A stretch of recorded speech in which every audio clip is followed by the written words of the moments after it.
বাড়িতে ছিলাম আমি একা, তার জন্য চটপট করে দিলাম অর্ডার আমি খাবার, কারণ মাম্পি নেই, চলো একা একা খাওয়া যাক। না না গাইস, সেরকম কোনো ব্যাপার না। মাম্পি, প্রিয়াঙ্কা আর জিনিয়া তিনজন মিলে গেছে শপিং করতে।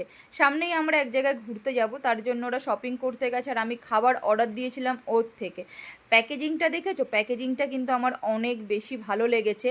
মানে এটা কেউ কোনো রকমভাবে খাবারটাকে নষ্ট করতে পারবে না বা কোনো কিছু করতে পারবে না। অনেক জায়গায় হয় না যে অনেকে মানে ওপেন ইয়ে থাকলে অনেকে নষ্ট ফষ্ট করে দেয়, তো এরকম কিন্তু কোনো সিস্টেম কিন্তু এখানে হবে না। প্যাকেজিংটা বেশ ভালোই সুন্দর করেছিল।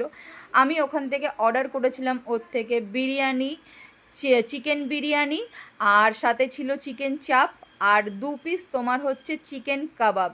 হ্যাঁ, শিক কাবাব, চিকেন শিক কাবাব। আর চাপের কালারটা দেখে তো বেশ ভালোই লাগছে। আর বিরিয়ানির কোয়ান্টিটিটা কিন্তু খুব একটা বেশি ছিল না, সাথে দিয়েছিল রায়তা। রায়তা যেটা আছে, রায়তাটা আমার অনেক বেশি ভালো লেগেছিল। আর চিকেনের পিসটা ছিল কিন্তু বেশ ভালোই বড়। আমি কিন্তু থালায় নিয়ে নিচ্ছিলাম, কারণ কোয়ান্টিটি তো ছিল কম, আমি ওটাতে খেতে পারতাম, কিন্তু আমি দাদার জন্য একটু রেখে দিয়েছিলাম, কারণ মাম্পি আমাকে বলেছিল যে ও বাইরে থেকে খেয়ে আসবে অল্প স্বল্প কিছু। আর আমি ওর জন্য সন্ধ্যাবেলায় খাচ্ছিলাম, আবার রাতে খেতে হবে বলে দাদার জন্য কিছুটা রেখে দিয়েছি, আর আমি কিছুটা নিয়ে নিয়েছি। এরপর আমি সবার ফার্স্ট ট্রাই করছি হচ্ছে তোমার ওদের শিক কাবাবটা।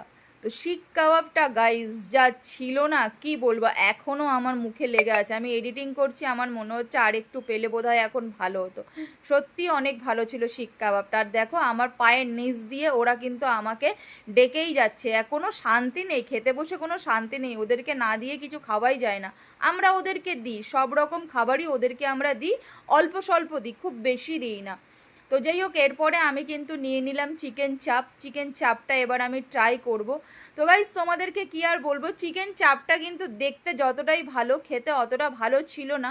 মানে চাপটা অনেকটা বেশি মিষ্টি হয়ে গেছিলো, অনেকটাই বেশি মিষ্টি হয়ে গেছিলো। এত মিষ্টি ভালো লাগে না, মিষ্টিটা কম হলে তাহলে চাপটা একদম ঠিকঠাক হয়ে যেত।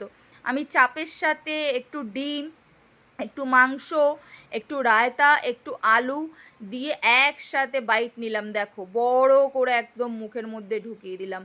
তবে খেতে কিন্তু অতটা খারাপ ছিল না বিরিয়ানি। ওদের বিরিয়ানি শুনেছি অনেক ভালো, আমি কিন্তু আজকে ফার্স্ট টাইম খেলাম, কিন্তু আমার কিন্তু একটা অ্যাভারেজ লেগেছে, মানে খুব যে সেই লেভেলের জিনিসটা লাগেনি, আবার খারাপ সেটাও কিন্তু আমার লাগেনি। তো ছিল হচ্ছে রায়তা, এই যে দাদার জন্য আমি সাইড করে রেখে দিয়েছি, আর এটা আমি নিয়ে নিয়েছি।